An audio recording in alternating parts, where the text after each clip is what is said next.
अस्सलाम वालेकुम।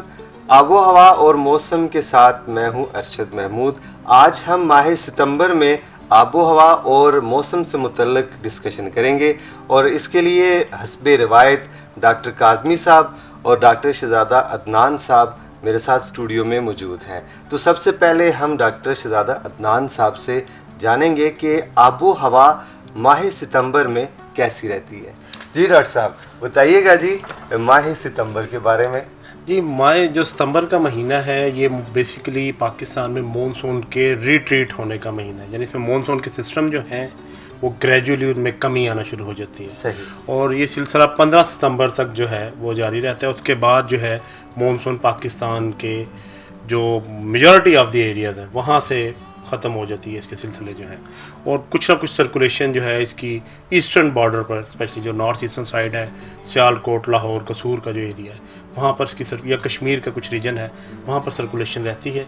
Otherwise monsoon के सिस्टम पाकिस्तान से रिट्रीट कर जाते हैं। सही। जहाँ तक हम बारिशों की बात करें तो बारिशें पहले 15 दिनों में जो है वो अच्छी बारिशें, यानी मॉनसून के मुताबिक तो नहीं, यानी जितनी नॉर्मली जुलाई अगस्त में होती हैं, लेकिन कंपैरेटिवली कम होती हैं। लेकिन पहले 15 दिनों में बारिशों के 1-2 स्पेल हो जाते हैं। सही। जिसमें और फिर ग्रेजुअली ये 15 के बाद जो है वो ड्राई सीजन इसका ये ज़्यादातर कौन से हमारे इलाके हैं पाकिस्तान के जहाँ तक ये जी, ये नॉर्मली कश्मीर आपका पूरा रीजन है। इसके अलावा खैबर पख्तूनख्वा में मालाकंड डिवीज़न वगैरह में बारिशें हैं होती हैं इस नॉर्मली। और पंजाब में हम जहाँ बात करें तो सियालकोट, नारोवाल, कसूर, लाहौर, गुजरांवाला पूरा डिवीज़न है, पठवार के इलाके हैं यहाँ पर। और सिंध में भी, सिंध पहले 10 दिनों में सिंध में नॉर्मली 1-2 स्पेल इसके जो है सिस्टम के हो जाते हैं, जिसमें थरपारकर, उमरकोट, सांगड़ वगैरह का एरिया है। और नॉर्थ ईस्टर्न बलोचिस्तान जिसमें योब है और इसके अलावा बारखान तक का इलाका जो है वहाँ पर जो है मॉनसून के ये सिस्टम पेनिट्रेट करते हैं। सही।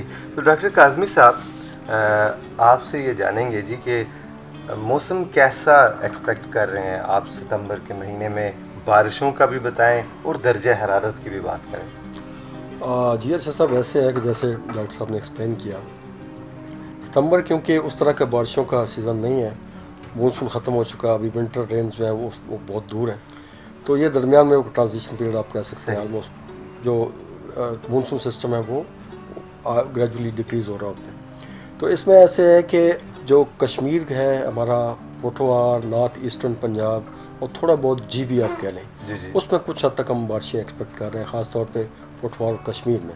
पहले आप ये कह लें कि 15-20 दिनों में 2 से 3 हफ्तों में एक्सपेक्ट कर रहे हैं। बाकी जो पूरा आप ये कह लें पूरा जो मुल्क है उसमें कोई ख़ास बारिश एक्सपेक्ट नहीं कर रहे। मतलब इक्का दुक्का कहीं बारिश हो सकती है, जैसे लोअर सिंध है, नॉर्थ ईस्टर्न बलूचिस्तान है या लोअर KP वगैरह, उसमें कोई थोड़े स्पेल हो सकते हैं, इक्का दुक्का स्पेल होंगे, वो पहले हफ्ते में हो जाएंगे, लेकिन उसके अलावा कोई ख़ास बारिश हम एक्सपेक्ट यानी 15 सितंबर के बाद कह लें कि इतना ज़्यादा बारिशों का चांस नहीं है। 15 सितंबर के बाद ओवरऑल ही नहीं है। अच्छा। यानी आप ये कह लें कि 18-19 सितंबर के बाद, 2 से 3 हफ्तों के बाद। लेकिन उसके अलावा भी पोठवार, कश्मीर और नॉर्थ ईस्टर्न पंजाब या सेंट्रल पंजाब, इनके अलावा कोई ख़ास किसी जगह हम बारिश एक्सपेक्ट नहीं कर रहे। सही। तो दर्जे हरारत का बताएं कि दर्जे हरारत कितना कम होना शुरू हो जाएंगे अब 15 के बाद या सितंबर के महीने में ओवरऑल? वो अच्छा सब ऐसा है कि ओवरऑल अगर हम देखें, अगर हम डे टेम्परेचर्स की बात करें, अभी क्योंकि थोड़े से लोग परेशान हैं मैदानी इलाकों में गर्मी की वजह से, तो वो जो टेम्परेचर्स हैं सिंध में और साउथ पंजाब जो है उसमें, तो अब ये कह रहे हैं कि वो मोर देन 35 रहेंगे। तो थोड़ा सा आप ये कह सकते हैं कि दिन के टाइम पे थोड़ी सी आपको गर्मी फील होगी।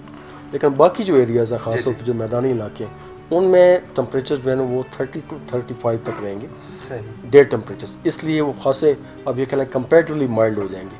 अच्छा, जो नाइट टेम्परेचर्स हैं वो ग्रेजुअली डिक्रीज़ हो रहे हैं, ख़ासतौर पे ये जो हमारे माउंटेनस पार्ट है, सब माउंटेनस पार्ट्स हैं और जो अपर हमारे पार्ट्स हैं नॉर्दर्न एरियाज़ वगैरह में, और वो सितंबर के एंड तक आहिस्ता आहिस्ता बहुत नीचे, आप ये कहने के 5 या उससे नीचे तक चले जाएंगे हमारे नॉर्दर्न एरियाज़ में। इसलिए टेम्परेचर्स कंपेरेटिवली आप ये देखें कि इस महीने में आहिस्ता आहिस्ता खासे आता है, यानी कि वो जो गर्मी की शिद्दत है वो आहिस्ता आहिस्ता कम होना शुरू हो जाएगी। बहुत हद तक कम। डॉक्टर साहब, आपका ताल्लुक जो है वो नेशनल ड्राउट मॉनिटरिंग सेंटर से है, तो कुछ बताइएगा नाजरीन को, चूँकि बारिशें भी अभी कम होना शुरू हो जाएंगी, कम होंगी, तो ड्राउट को कैसे आप देखते हैं? ड्राउट का कोई सिलसिला तो नहीं है हमारे देखिए मुल्क में? एक्चुअली शायद आपको पता है कि ऑलरेडी सिंध के जो साउथ वेस्ट जो बलूचिस्तान, जिसमें नोकंडी, दालबंदीन, चागी डिस्ट्रिक्ट पूरा, जी, जी। गवादर डिस्ट्रिक्ट, पंजगूर, केच, इन इलाकों में तो ऑलरेडी ड्राउट की कंडीशन चल रही हैं। इसी तरह अगर हम साउथ ईस्टर्न सिंध की बात करें, जिसमें उमरकोट, सांगड़, ठट्ठा, बदीन, जी, जी। मीरपुर ख़ास, इन इलाकों में भी ड्राउट मॉडरेट कंडीशन चल रही है। अब की इस दफ़ा मानसून के इतने अच्छे स्पेल नहीं हुए और विंटर की रेन नहीं हुई, और तो ये वो ड्राउट की जो हम कंडीशन देख रहे हैं, जी, जी। जो ऑलरेडी प्रिवेल कर रही है मॉडरेट, वो मज़ीद स्ट्रेंथन होंगी और सीवियरिटी की तरफ जा सकती हैं। नंबर वन ये बात है।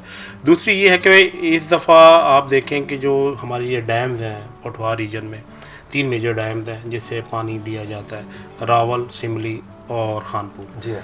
तो रावल में तो सिचुएशन बड़ी अच्छी है, आलमोस्ट वो फुल कैपेसिटी भी अपने जा रहा है, 2 फीट नीचे है। जबकि खानपुर और जो सिमली डैम है, ये अभी तक हाफ फिल्ड हैं डैम। मानसून का सीज़न ओवर हो चुका, ऑलमोस्ट हो चुका है, कैचमेंट में इतनी अच्छी बारिशें नहीं हुई, तो वाटर शॉर्टेज जो है इस बेल्ट में रावलपिंडी और इस्लामाबाद के जो लोग हैं वो एक्सपीरियंस करेंगे आने वाले दिनों में। तो उसके लिए ड्राउट मॉनिटरिंग सेंटर ने ऑलरेडी एक एडवाइजरी जारी कर दी है अपने स्टेक होल्डर्स को कि अर्ली इंटरवेंशन कर लें और जुडिशियस यूज़ ऑफ वाटर, यानी किया जाए वाटर लॉ जो हम वेस्ट कर रहे हैं उसको प्रिजर्व किया जाए। अदरवाइज़ क्योंकि आगे जो है अगले दो या 3 माह जो क्लाइमेट है वहाँ पर बारिशें नॉर्मली नहीं होती इतनी अच्छी, और उसके बाद फिर स्नो का सीज़न स्टार्ट हो जाएगा। तो नेक्स्ट 2 to 3 मंथ्स जो हैं is going to be very critical, specially in the context of Islamabad and Rawalpindi. सही। तो डॉक्टर साहब फसलों की बात करते हैं, माह सितंबर में जो मौसम है उसका इम्पैक्ट क्या होगा फसलों पे? अच्छा साहब, ऐसे है कि जो हमारी मेन फसलें हैं, जी, जी। जैसे चावल है, कपास है, गन्ना है, फिर मकई आ जाती है, और कुछ एरियाज़ में आपका ये जो पीनट्स हैं वो भी मौजूद है, जी, जी। मूंगफली वगैरह भी। उनमें ये है कि अब ये जो मेन हमारी फसलें हैं, जैसे हम देखें कि कपास है या चावल है, जी, जी। कपास बिल्कुल करीब है, अब उसकी चुनाई शुरू होने वाली है। साउथ में ये जो आपका सिंध का एरिया है उसमें कुछ एरियाज़ में स्टार्ट हो चुकी है। जी, जी। साउथ पंजाब में आहिस्ता आहिस्ता स्टार्ट होगी और फिर वो आहिस्ता आहिस्ता सेंट्रल पंजाब की तरफ आएंगे। तो अक्टूबर में वो एंड हो जाती है, वो उसकी हार्वेस्टिंग हो जाती है। जी, जी। जो चावल की फसल है उसमें ये है कि जो ज़रा आप ये कहें कि लोअर ग्रेड के चावल होते हैं, जैसे 86 या इस तरह के जो होते हैं, वो तकरीबन तैयार है। वो कुछ अच्छा। दिनों में लोग जो है ना उसकी हार्वेस्टिंग स्टार्ट करेंगे आहिस्ता आहिस्ता। सही।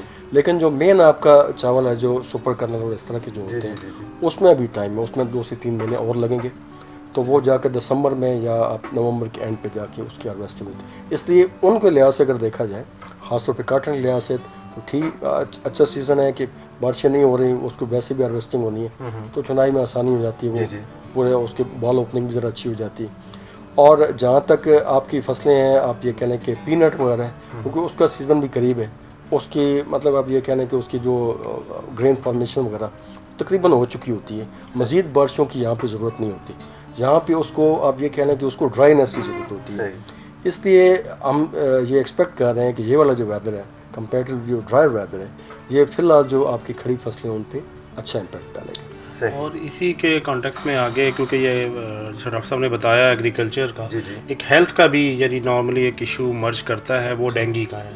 सही। तो ये सितंबर जो है नॉर्मली डेंगू का ऑनसेट स्टार्ट हो जाता है।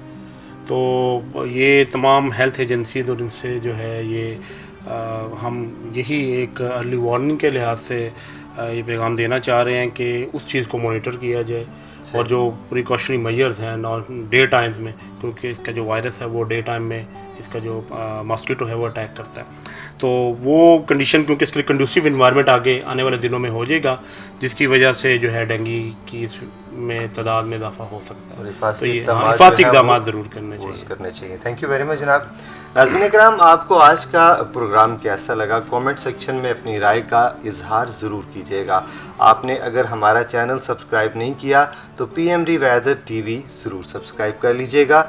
इंशाल्लाह आपसे नेक्स्ट टाइम मुलाकात होगी, तब तक के लिए अल्लाह हाफिज़।